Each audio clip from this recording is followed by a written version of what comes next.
the area that I'm going, the Great Plains, really doesn't get a lot of rain, and there's chances of storms this weekend.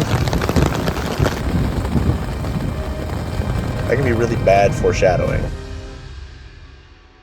I just got off of work and have decided that with no plans this weekend, I'm going to have an adventure. Gonna find a camp spot, set up camp, and then my plan is, and hear me out, I'm gonna wake up really early tomorrow morning and I'm gonna keep driving west until I get to Mount Rushmore. The giant rocks carved into the side of a mountain, that Mount Rushmore with the presidents. I've never been. It is about a 12-hour drive from my apartment, so I'm hoping to do a couple of the hours today, and then whatever I can't do today, do tomorrow. Last weekend, I didn't really do anything, and it was enjoyable. Like, I don't hate staying in a lot, but for me, you can only consume so much media, specifically movies, about adventure and about opportunity and just going out and doing things before I'm like, what am I doing? Sitting here watching all these people do these things. There comes a threshold where it's like, I have to go do something.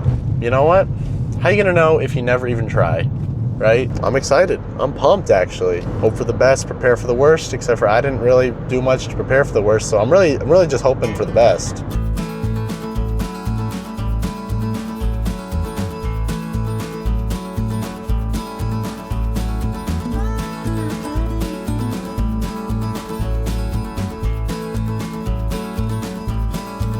So supposedly there's a campsite here, but I don't see it. So I'm gonna walk around a little bit and then maybe drive around and see what I can see. As you can see, there's nobody in the parking lot here, which makes me think it's not a campsite because it's Friday. There'd be someone here, right? It says walk-in campsites are in that direction. Might have figured something out here. Slight problem though. DNR walk-in campground, 0.2 miles. That way. That way is this tunnel. And I don't know if you can tell on camera, there's a couple inches of standing water in that entire tunnel. But there is a trail on the other end. So across the street where the tunnel leads, there's like this gate. There's like no one here. And there's a whole town right there. I'm really, sketched out's the wrong word, but intrigued. Guess I'm just gonna step over it. That trail down there is where the tunnel led out. It says walk-in campground is now this way. Okay, so I found a campsite, campsite 7. When I go online, the numbers online don't line up with the numbers on here. There's also no one here. It's kind of nice out here. It's quiet. There's a lot of bugs though. So I figured it out. Basically, the trail is called the Elroy Sparta Trail. And that's the trail that I was walking on where I parked. That trail extends for like a long time. And I was in the city of Elroy, and I was looking for the Sparta campsite. And the Sparta campsite is in the town of Sparta, which just so happens to be along the trail, but is also 30 miles further west, which is a good thing because it's slightly less driving that I have to do tomorrow. But it's a bad thing because it means I have a 35-minute drive right now to get to my campsite. Guys, I think I found it. This one actually has an open gate, which is promising. Let's go.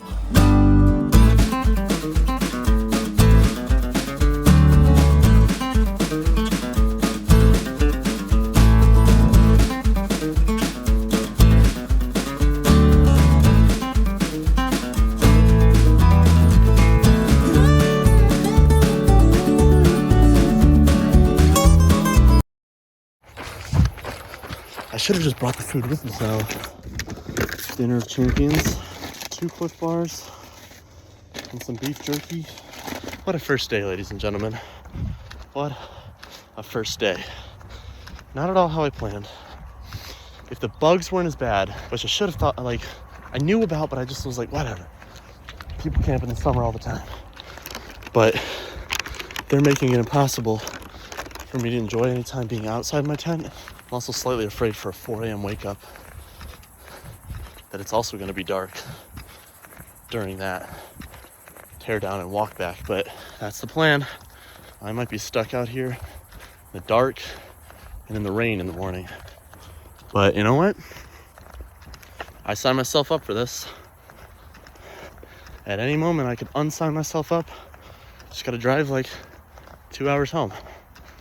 And I'm not doing that. I got water. I'm gonna survive. Okay. Finally settling down to go to bed. Still really sweaty, just laying on top of my mattress pad.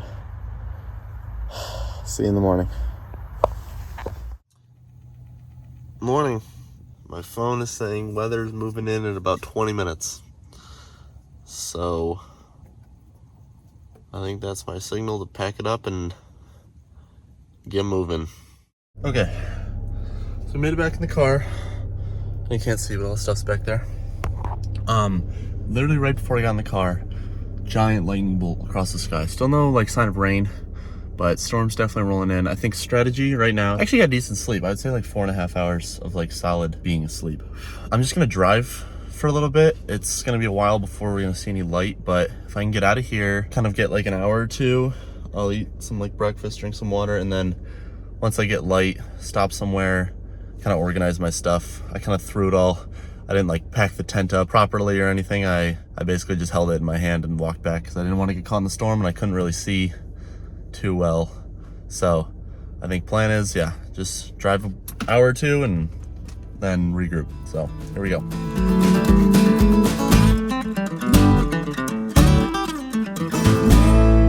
Storm came in just after I left, which was nice. And I just entered South Dakota. Now I'm here at Sioux Falls, just pit stopping here for some gas and to kind of see what it's all about. And then I got 5 more hours to Mount Rushmore. This is sick. It keeps going for like a while down there. Look at all that foam. That's crazy. That's just foam. Look at it. I think that we as humans require at least one waterfall visit per month in order to like maintain homeostasis. Just my opinion though. All right, let's go. Okay, about 3.5-ish hours out from Mount Rushmore, but I saw this place, these billboards, I kept seeing billboards for it, and I had to go to the bathroom, and I was like, you know what? We're gonna stop at the one and only Corn Palace. Look at this place. What the heck is this thing?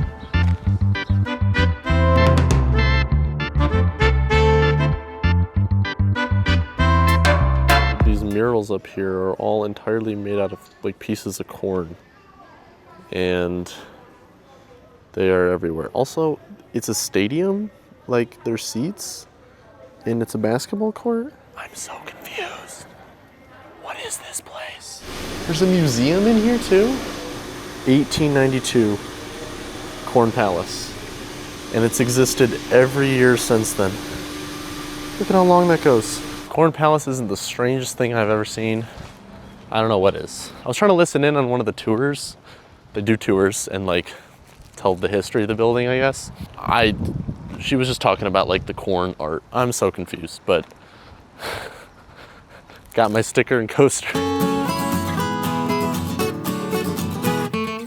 A couple things have happened since I last checked in. One, we'll see if it loads. My understanding is I'm about an hour and a half away from Mount Rushmore, which is good. Something that's not good is that an extremely heavy set fog has rolled in. I don't know how well it shows up, but that has me a little bit concerned. Second thing, I stopped at Wall Drug, which apparently is like is like South Dakota's Disneyland, I guess. I don't think I've ever seen as many billboards and advertisements for like a single place as I did driving through the state of South Dakota. I think there was probably a billboard for Wall Drug averaging every half mile. I probably saw a couple hundred. And every single one was different. I want to be like the graphic designer who had to make every single one. Honestly, if I had to describe this place, I was honestly scared of being inside of there. I'm going to be honest. There we go, we did it. Mount Rushmore. All right. Number one concern right now is this fog though. I hope it goes away because otherwise I won't be able to see Mount Rushmore. Okay, now there we go. Hour 22 minutes. So I will check back in an hour and 22 minutes and we'll see how the fog's doing.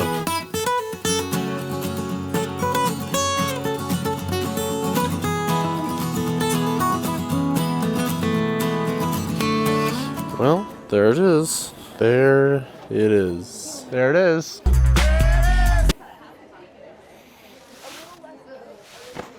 "12 hours later, Mount Rushmore."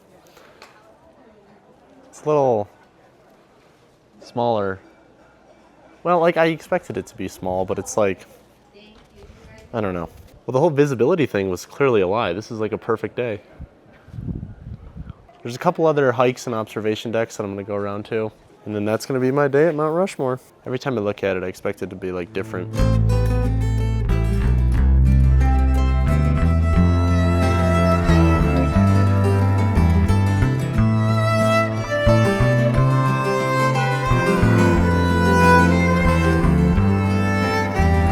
So I've basically done everything, nearing the end of the loop. The surrounding nature is really pretty. Saw some cool animals. On one hand, it was kind of cool to like finally see it. But on the other hand, you're going to get this audio while I'm eating because I'm multitasking. On the other hand, it's like I can't go up and touch it or anything or like really interact with it, so. I left Mount Rushmore, and then I knew I was going to camp somewhere in the Badlands. And I know that open camping is like free and you can do it in the Badlands.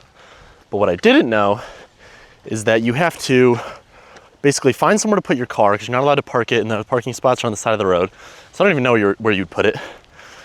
You have to find somewhere to do that, and then you have to be at least half a mile off of any trail or road. Now, I don't know the Badlands well enough, considering I just got here a couple hours ago for the first time, to figure that out. So the exception for tent camping was this one individual campsite, which is the one I'm walking away from right now,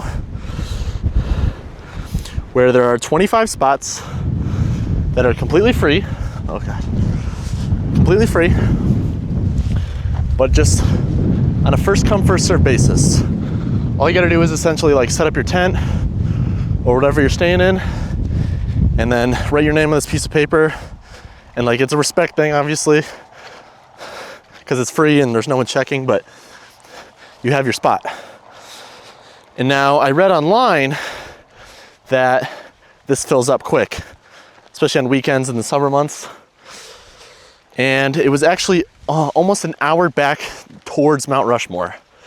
So I was like, I'm gonna put on my sunglasses because I can't see anything. I'm not gonna drive an hour back, just for a chance at a campsite. But then I talked to the lady, and I basically discovered I really got no other options unless I leave the national park and just do some boondocking just outside the national park, but then I risk being on someone's property. And again, I don't know the area very well. So it's like, that's not gonna work. Crap, okay. I'm like, I gotta go. It's called Sage Creek. I gotta go there. I gotta get a spot. When I set course back for this Sage campground, I set course through the national park, even though it was gonna be a little bit longer, which was a risk, but it allowed me to drive through and at least from the road, see the main points of the national park. I stopped off a couple times at some viewpoints to see some prairie dogs and some other views, which were awesome. And I probably could have done that all day. But it was about 5:30 and I was like, oh boy, there might be no more campsites. And if I get there at like 7, 8, the sun starts going down and there's no campsite, I don't know what I'm doing. I'm driving to the nearest Marriott or something. So it's like, I gotta just go power through and hope there's a campsite. So I drive through, see all these really, really cool places to stop. And I'm like, no, I gotta just go. And luckily I get here, and out of the 25, I think there were maybe 4 or 5 campsites still available. I got lucky. I mean, I barely done anything in the national park other than drive through it. I did one, like maybe 10-minute trail real quick, and that's it. So right now, I'm trying to figure out where I'm gonna see the sunset. I just walked this trail up to the top of this random hill. There's cacti here. I didn't realize there was cacti here. Look at this view, dude. I mean, it's one of those things where it's like panorama, so the cameras just really don't do it justice. But the sun's gonna set over there. This is one of the like more green, less rocky areas. I came from way in that direction. I don't know if you can see. That is all like a line of like rocks and mounts. You can actually maybe see it better over there. That area is really cool. Like that's like the main part of the park. But this is a good bird's eye view of the campsite. My tent is like right there. I'm looking at it, it's not blown away yet. It's a really cool campsite. There's like prairie dogs in the middle of the campsite, just like their homes, their burrows. It's awesome. Okay. Now fully caught up. I wish I could spend 3 weeks out here. There's like a week worth of stuff to do near Mount Rushmore and the forest, and all kinds of touristy stuff. And then here in the Badlands, like you could walk around here for months. Oh, I need to do this more often. Holy crap. Look at my legs from yesterday. There's probably 40 mosquito bites, 20 on each leg if I had to guess. Hopefully none of them had diseases.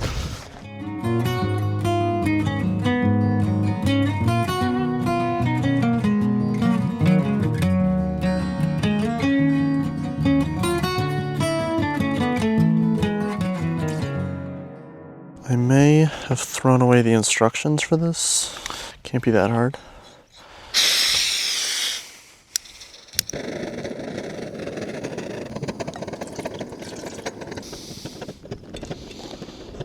Oh yeah, look at that. Oh my gosh, look at this place, bro. Where else in the world would you rather be? I just felt the raindrop. Gonna ignore that. See on here, right here? I don't know if you can see that. That's me today. Just so you know.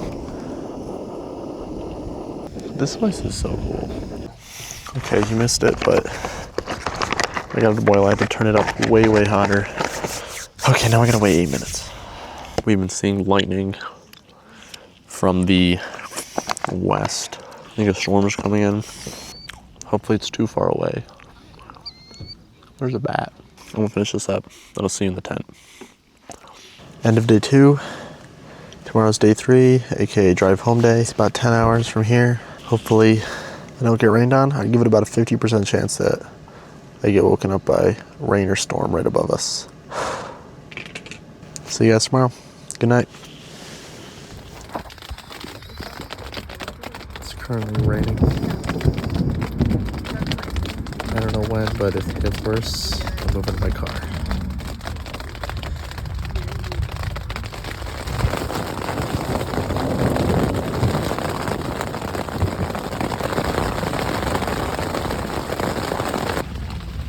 So I don't have the proper tarp underneath my tent. So while the tent itself is holding up from preventing the rain, it's seeping in from underneath. So I packed basically everything into this bag. And I'm gonna run the bag to my car, and I'm gonna come back and I'm gonna run the sleeping mat and the sleeping bag to my car. Hopefully try to keep those things as dry as possible.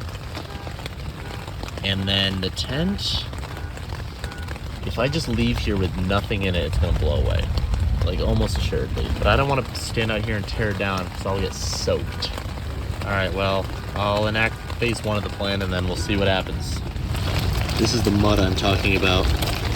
I have no idea how deep that is, but I gotta go now before it gets even deeper.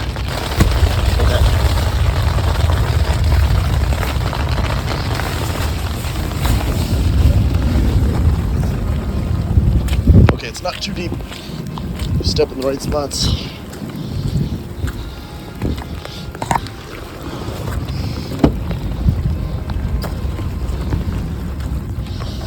Oh God. So I'm in my car.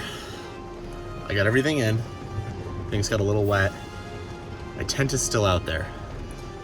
I'm unsure what to do. I think I can set this up so that I sleep in the car. Operation get the pin 10. Here we go. That's better. So I'm about to get back on the road. Slept in my car. Honestly, wasn't expecting to sleep, but I fell asleep pretty quickly. Yeah, I'm out of socks. Both my pairs of socks are soaked. I might have to put my shoes on barefoot. Oh, I have no good options here. Also, this car stank. Oh, it smells so bad. I've got 1, thing that I saw on the way here that I didn't stop at that I want to stop at. Let's do it. And that concludes my trip. All right, nothing more to say here. No one traveler can see the entire world. Very, very few people on Earth will be able to even visit every state in the United States. Very few, even less people will be able to visit every country. And even those that can visit every country will never visit every region of every country. You'll never talk to every person. You'll never visit every city. You'll never try every piece of food. All you can do is just spend your entire life being curious and wandering and getting lost and finding yourself.